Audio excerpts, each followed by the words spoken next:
Hey guys, in today's video, we'll be doing the fourth episode of my channel, and it will be what if Germany formed an empire. So let's get right into it. The Germans sent a letter to Austria saying, if you don't join us, we will invade. Austria will decline. So Germany will start their invasion, going across the border fast and taking Vienna quickly. And they sent special forces into the mountains of Austria, or the Alps. They connect up. Eventually, after this Austria gets cut in half, they will surrender. So now we can look at a peace treaty. So here's the peace treaty. Austria will be getting fully annexed. There's German troops already in Austria.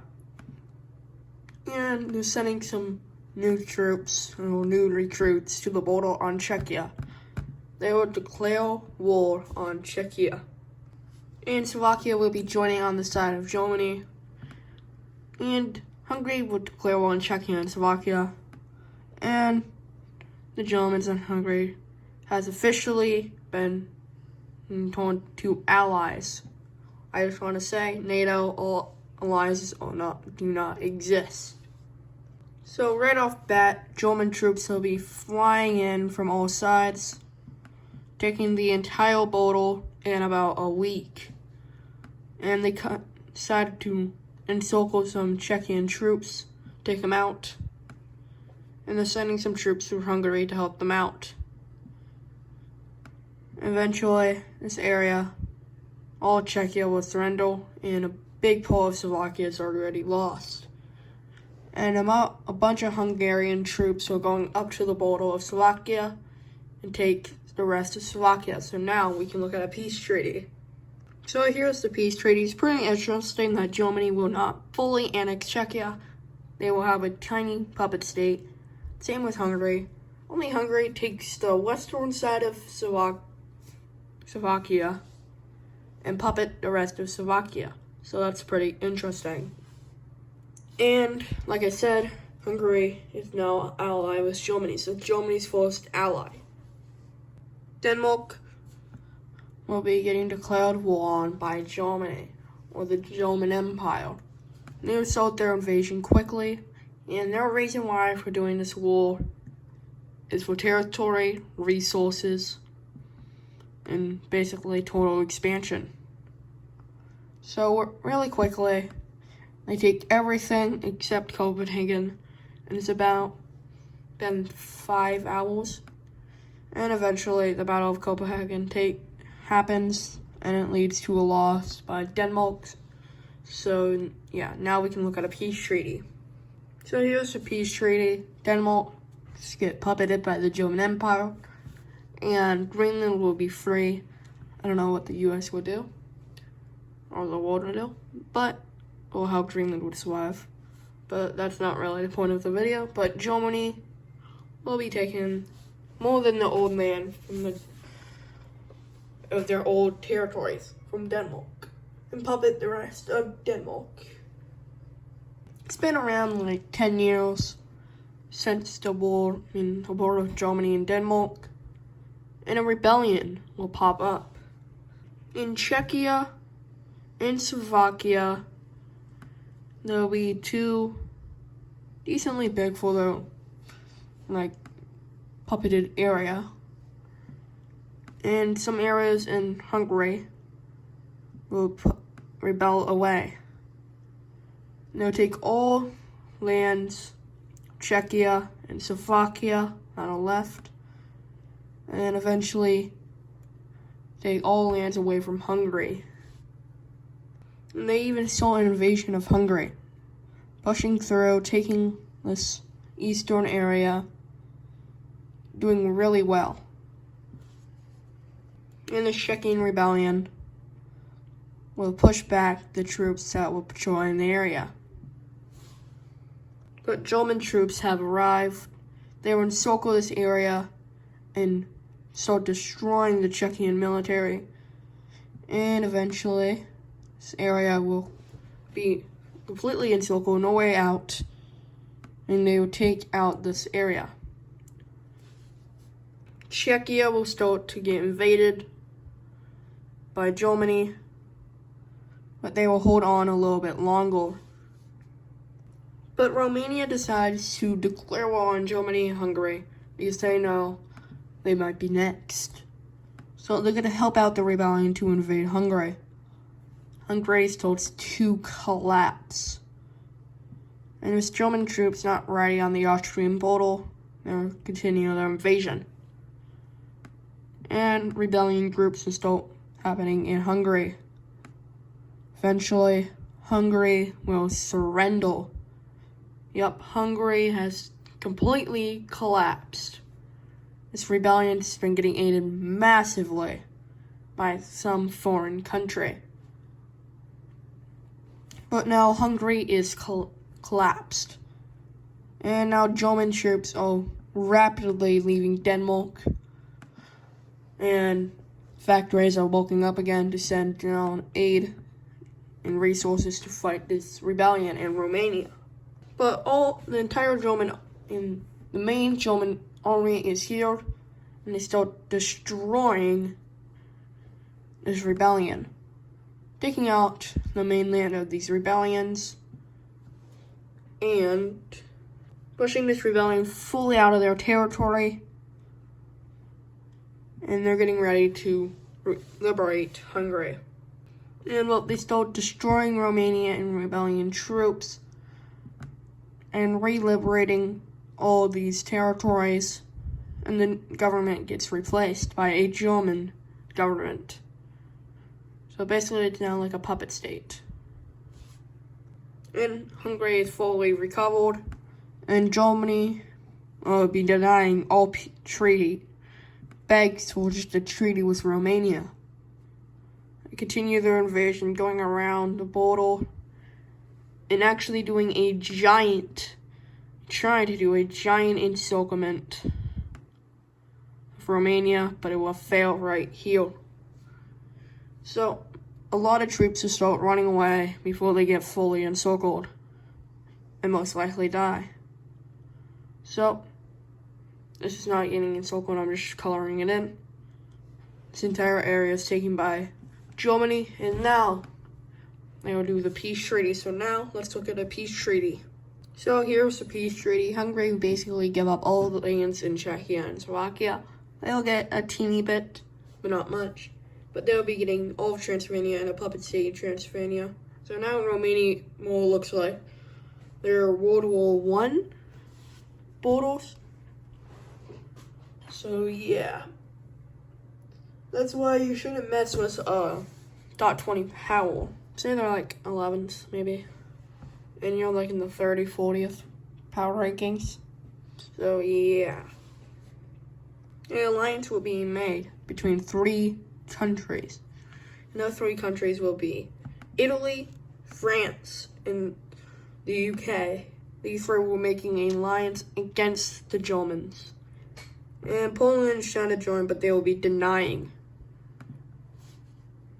So, here is the Trio Alliance, and it's a coalition or a defensive pact, I'll just call it an alliance, against Germany and Hungary.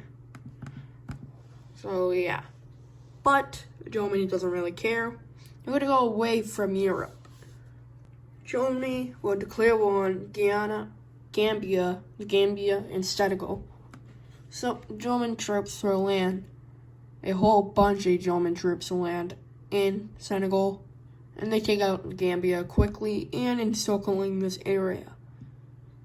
And they use this to encircle even more land. Take these out pretty quickly. Senegal and the Gambia are pretty weak countries, so they get rolled over by Germany. And when the country gets split in half, Senegal will surrender. So now we can look at a peace treaty. They will be puppeting all of Senegal and the Gambia for more navy reasons. And I don't know if you didn't know that I meant like all World of Nations and all the, I don't remember, the World of Nations or whatever it was. So yeah, any like alliances or defensive pacts that exist right now, any global alliances or global things don't exist. So yeah. And the UN, I just remembered the UN. Germany will be declaring war on the Namibia. I mean, I used to think Germany owned Angola, section Namibia. I can't say it anymore. But whatever. German troops will land. They'll be mainly focusing on the coast. They make 3 landings on Namibia. And these 2 landings will connect up. And Nambian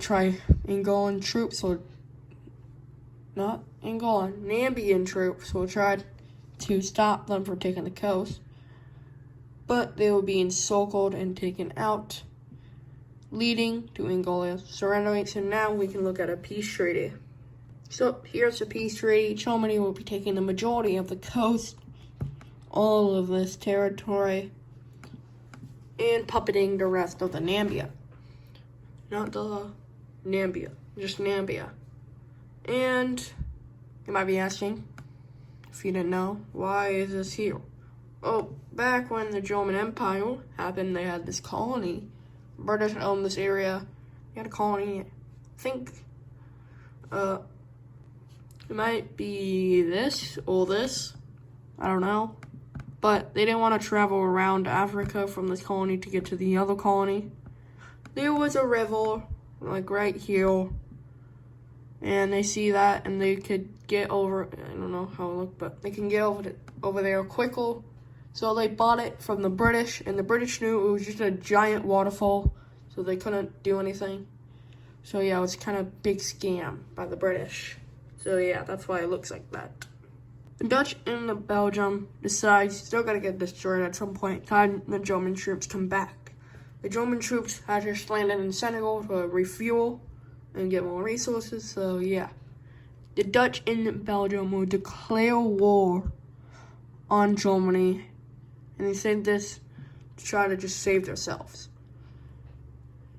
So they actually rapidly go through. They're getting a whole bunch of aid by Italy, France, and the British. So they get to massively push into Germany. And they even do a lot of damage, taking this entire mainland puppet state. So yeah.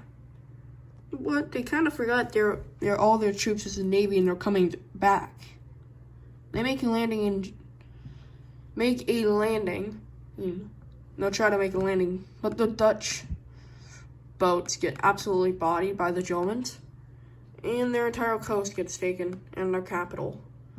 And Belgium capital gets taken, and the Dutch surrender, and then the Belgians. And the Treaty Alliance is like crap. So now we can look at a peace treaty. So here is the peace treaty. The Dutch, Belgium get fully annexed, and for some reason Luxembourg gets dragged into this.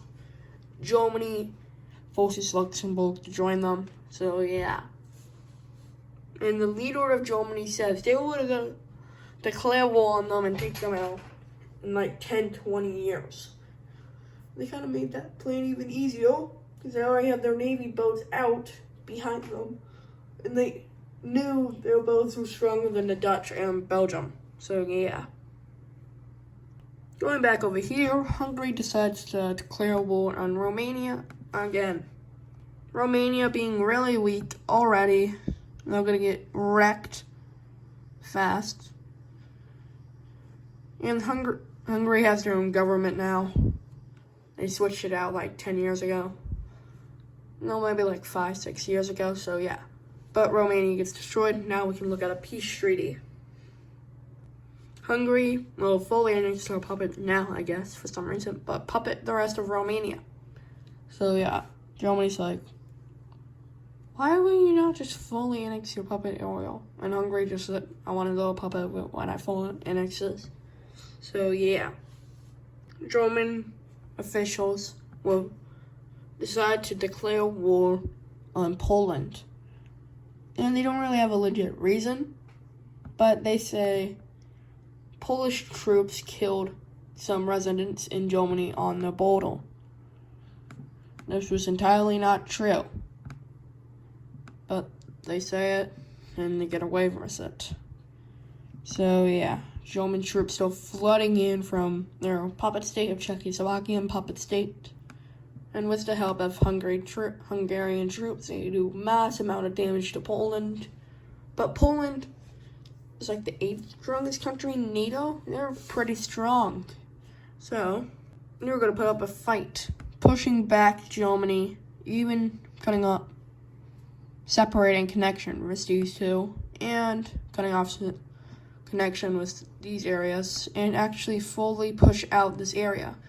It was mainly only Hungarian troops. So yeah. And they still liberating this puppet state. And doing really well and pushing back even more. The Germans did not think the Polish were that strong. Yeah. But they can't really push back this northern area. Offensive. So they take all the coast of Poland. And eventually, they move some troops to push back and start to retake their puppet state. But this will lead to Poland able to get coastline again, pushing this area back pretty nicely all the way to here. And while more German troops is getting over here, they do an even bigger pushback, almost pushing this fully out. And Polish troops also liberating this area from the north. The German troops decided to take out the Blitzkrieg strategy. So they fly in, taking all of Czechoslovakia back. They didn't decide not to rest. They push into Poland fast. Polish were not expecting this. And, well, a new leader came in during the Polish War. And this leader was good at war. And eventually, Poland will surrender. And this leader is cherished. The German leader is cherished. We're taking out Poland in 1 month of them getting into the office. So, yeah. So here's the peace treaty. Germany gets their World War I territories back and puppets some of Poland. I think most was like Warsaw. It's right here. And Poland will look like this. Being free, but just got destroyed. So yeah. Germany is trying to look for at least one more ally, but they can't find anyone who wants to do this. They had Spain. They declined. They don't ask Portugal. They asked Russia. Declined. China declined. India declined. Ukraine declined. Basically, everyone declines. No one wants to be an ally with Germany. So, Germany, that's it. Kind of cut. They want land in France, Italy, and maybe some land in the British Isles. So, yeah. And on June 2051,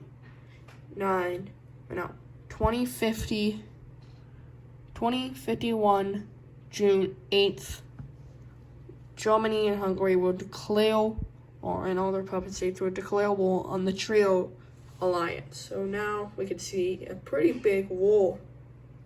Germany will get ready, and time they declare, we'll start flooding into France. Flooding in fast, taking all the Rhineland, and they're taking their entire border. And their goal is trying to take out France as fast as possible, cutting connection between Italy and the British. Some special forces from Germany will go through the Alps, pushing through pretty fast, and eventually getting on the coast where some actual forces can get in. So they start flying down the coast, And they're going to try to separate Italy into two, but it doesn't go that well. They're not able to. But eventually, they take all of this, and Italy starts getting rebellions. Italy is kind of collapsing. People didn't even want to be in the Trio Alliance at all. But they decided to join the Trio Alliance.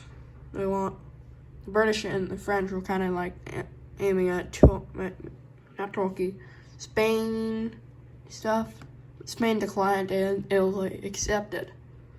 So yeah. And constant rebellions lead to Italy surrendering quickly in the first 2 months of the war. So as you can see, all of Italy surrenders, and this leads to Corsica getting taken over too. But during this time, the French and the British start pushing back. They get to encircle this area, but basically all troops already left. And basically, a lot of the land invaded is lost. And the British will make a landing in the Netherlands and Belgium, taking all this coastline. Using Italy as a nice naval base for France, they make a huge landing over here in the south, and special forces will connect up over here. And they continue to push up France, and eventually this entire southern area gets taken by the Germans. And now a whole bunch of French troops are going south to stop this. But the British ain't stopping. They continue to push around and going behind enemy lines. And they fully take back the Dutch. Leading to the German troops decide to just leave to fight back this area. The leader decides to just do a spearhead right over here, trying to cut this area in half. So they send a whole bunch of troops spearheading. And two generals decide to go in two different directions. Try to take focus off the main spearhead. And they actually do an encirclement of a bunch of troops. About 50,000 troops are stuck. And this spearhead over here is doing really good. And this area gets encircled too. But they're going to hold on. But, right here, the British will be able to encircle this area, pushing in fast. Basically, it's all taken. A small teeny bit is left. And they push even more into Germany. But these two encirclements get taken out. Only about 10k from both areas were saved. There's in total like 80k, so this was like 30k and 50k troops. So only around 10k troops escaped. That's a lot, but compared to 80,000, that's really damaging. But the Germans, using this leverage, pushes down the coast. There's not much more troops over here. They actually take all the coast and start pushing around this way. And they achieve a huge encirclement. There's only like 5k troops over here, but they're still troops. And this many British troops are starting to leave this invaded area. So this area, it's like 10k troops left, survives and connects up. And, well, they encircle this area too. And eventually this entire area gets kicked out. And a huge invasion happens from the Germans into France, taking the entire border. But down here, the French starts to push back the Germans, nicely pushing them back to here. So yeah.